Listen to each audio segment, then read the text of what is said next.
1976 குருவாயூர் கோயிலில் ஏற்பட்ட தீ விபத்து கோயிலின் பல பகுதிகளையும் எரித்து அழிக்கத் தொடங்கியது.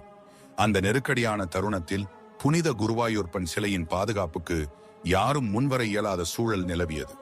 ஆனால் கோயிலின் புகழ்பெற்ற யானை குருவாயூர் கேசவன் தன்னுடைய தைரியத்தையும் பக்தியையும் வெளிப்படுத்தியது. தீயின் தகிப்பு வெப்பத்தையும் புகையின் கடுமையையும் பொருட்படுத்தாமல் குருவாயூர் கேசவன் கருவறைக்குள் நுழைந்து புனித குருவாயூர்ப்பன் சிலையை தனது தாடியில் எடுத்து தூக்கிக் கொண்டது. தீயால் சூழப்பட்ட பாதைகளையும் தடைகளையும் தைரியமாக கடந்து சென்று சிலையை பாதுகாப்பான இடத்தில் இறக்கி வைத்து தன்னுடைய பெரிய தலையை இறைவன் முன் பணிந்து பக்தியுடன் வணங்கியது. இந்த தன்னலமற்ற துணிச்சலும் அர்ப்பணிப்பும் கேசவனுக்கு பக்தர்களின் இதயத்தில் மாறா இடத்தை பெற்றுத் தந்தது. அதன் தியாகம் பக்தர்களின் கண்களை கண்ணீரால் ஈரமாகச் செய்தது. இன்று வரை கேசவன் தினம் என்ற பெயரில் அதன் நினைவாக ஒவ்வொரு ஆண்டும் மரியாதையாக கொண்டாடப்படுகிறது. குருவாயூர் கேசவனின் இந்த தியாகமும் தெய்வீக செயல்களும் கோயிலின் வரலாற்றில் மறக்க முடியாத பெருமையாக நீடித்து பக்தர்களின் மனங்களில் தெய்வீகத்தின் உண்மையான அடையாளமாக எழுந்து நிற்கின்றன.